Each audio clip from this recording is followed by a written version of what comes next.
In today's video I will teach you how we can analyze contracts from a more legal perspective and more linked to a specific law, including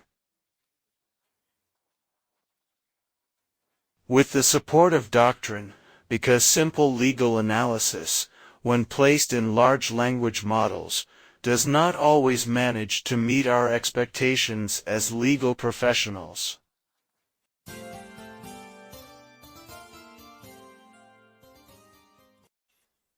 I already made a previous video explaining what the LM Notebook is, which is a Google service.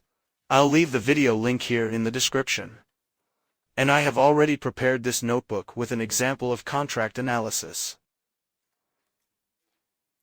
I brought here the terms of use of a website that is a Brazilian marketplace, a large marketplace that has terms of use of around 10 pages. So it is a large company, well known in Brazil, which is widely used, and we are going to analyze this contract on different aspects. So, we are going to analyze the Civil Code from the point of view of the Civil Code, which is the law that regulates contracts. We are going to analyze the point of view of the Consumer Protection Code, which is the law that regulates consumer relations. And we will also analyze the point of view of the General Data Protection Law, which obviously deals with the protection of data of any people here in the country. This analysis that we are going to do can be used not only in Brazil, in relation to Brazilian legislation, but also in relation to any other legislation. Even if you work with international law, you can use several sources in several languages. Ask in Portuguese and it will always bring you an answer already translated into Portuguese, which too easy. If you are a native speaker of another language, it will translate to your native language.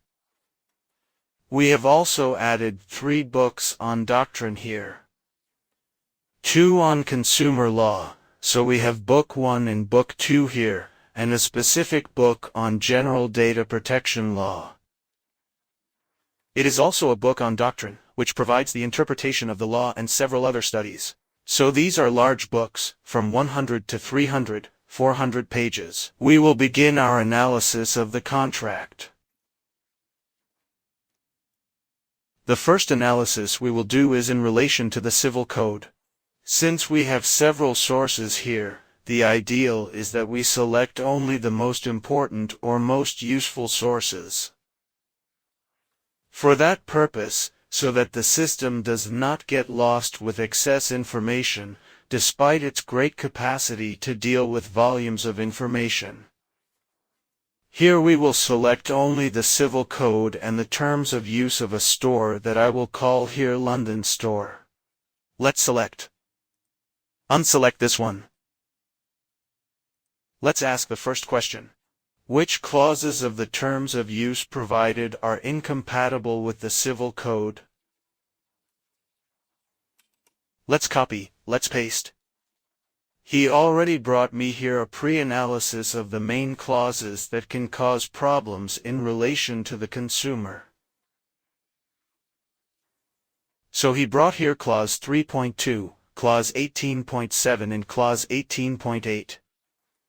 So it says the following clauses of the terms of use provided may be incompatible with the Brazilian Civil Code.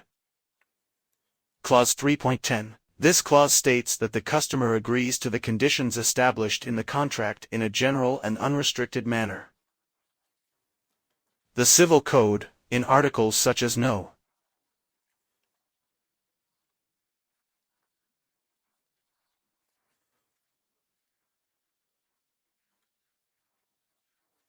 Unrestricted agreement can be questioned based on Brazilian legislation. And he also makes comments regarding these other 2 clauses that I will not read here for the sake of brevity. If we check here what this note is, it will bring us precisely the article that deals with this incompatibility.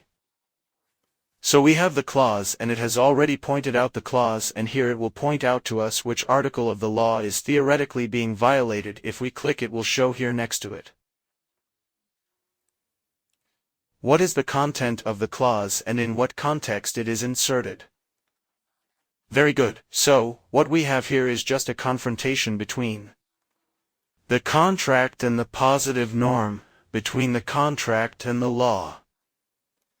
However, many times this is not enough. Of course, a simpler analysis might be enough, but it's always good to have support from what the doctrine says and often from the case law, especially when the issue is more complex. So now we're going to do an analysis using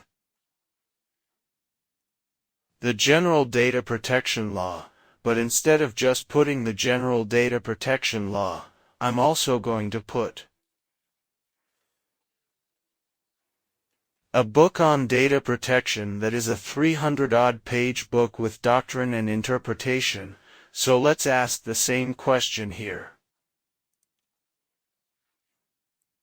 but asking for an analysis in relation to the General Data Protection Law. I'm going to copy the question that I've already separated. So the question is, which clauses of the terms of use provided present incompatibility with the General Data Protection Law? So he brought us two clauses here. The clause. We'll go to the sources here and we'll see that he's already brought us an excerpt from the doctrine here. It's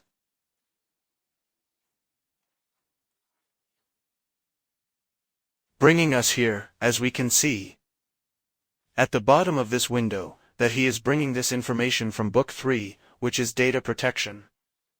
If we look here too, he brought the source. So, this is a source of doctrine on the subject on which he based himself to bring the answer.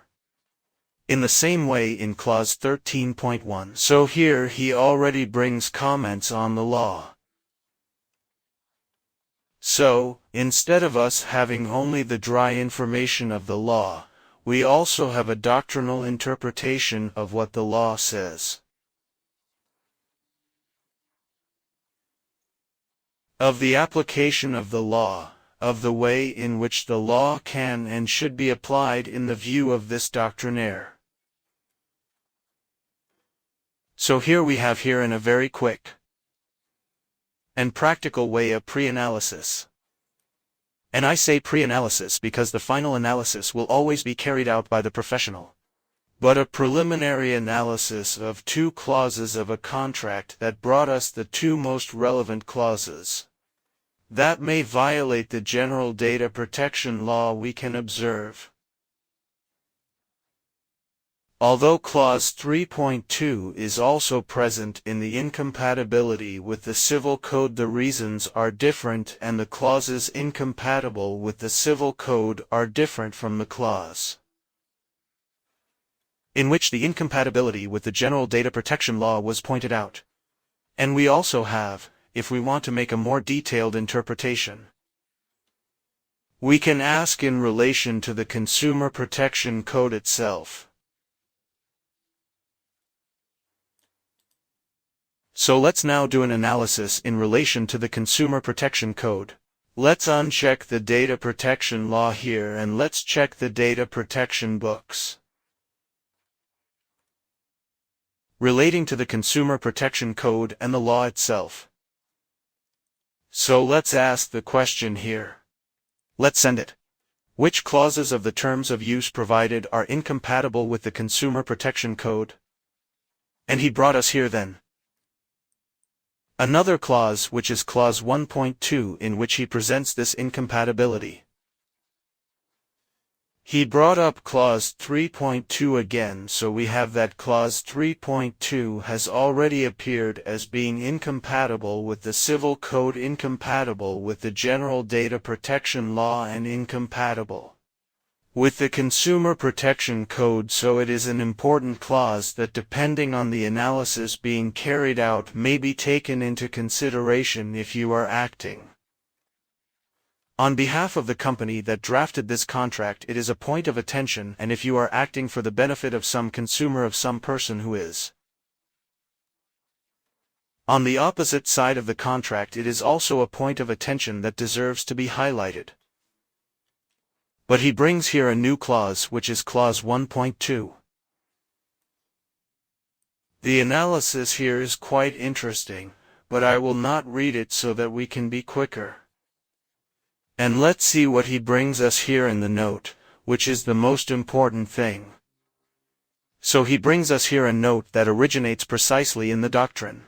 He already brings here the article, and he brings the comments to this article.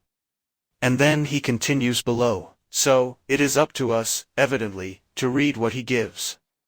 But he already gives us here a general overview of why there is this restriction in relation to this clause. So, the final analysis, evidently, is up to us to carry out in a very practical way. This system is able to carry out an analysis bringing more than just the legislation. Many times it is a subject that we do not know in depth, but we have access to the doctrine, which is available in the courts, because the courts have many doctrinal publications, the judges write, there are books, and you can do prior research on all this material, and you don't need to read all of them. I mean, you can bring several books on a certain subject by several different experts, include them here in your notebook, and have an analysis done on the contracts you want on this aspect. It doesn't necessarily have to be a contract. You can, for example, you are analyzing a will. You will bring material here about wills and so on. Let's do a final analysis here of how clause 1.2, because here it refers to clause 1.2. So we will ask for a more in-depth analysis here to know how this clause can harm the consumer. So the question is how clause 1.2 of the London Store's terms of use can harm the consumer copy. Paste then, that one has already brought us a slightly greater analysis, right, also bringing here both the origin of the contract and doctrinal material. He is already bringing here from Book 1, we have 2 books on consumer law, and here we have another note that also happened to be brought from the same book. If he avoids bringing, for example, from Book 2, you can uncheck Book 1 and demand that he bring this doctrine only from Book 2. So that's what we're going to do now. Let's repeat the question and let's see what he brings us. Let's see what the observations are. He is bringing here first the clause, then here the index of the book, and here. So he brings notes on the subject.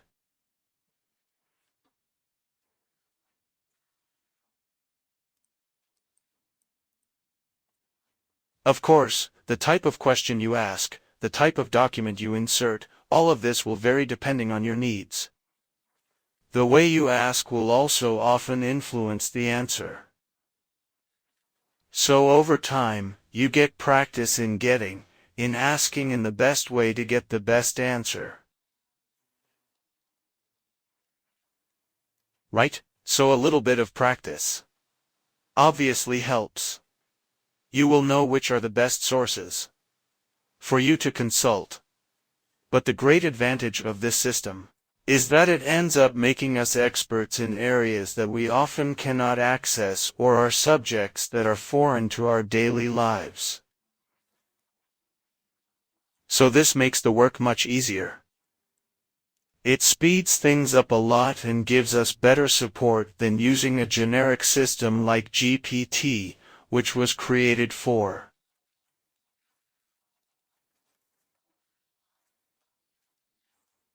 various subjects. So here we have a way To focus exactly on our need if we have, for example, a law and several other lower regulations, as in the case of supposing the case of energy you have the main legislation, then you have decrees, there are infralegal norms. You can bring everything here and ask questions regarding the contract you are examining to see if there is any inconsistency, any point that deserves attention. This is today's tip. If you like this type of material, both for the legal area and material related to productivity, in other areas, not necessarily legal, but which can make everyday life easier, programming tips, artificial intelligence, and other topics. If you like the material, please consider subscribing to our channel to have constant information about what is being posted. Thank you and a big hug.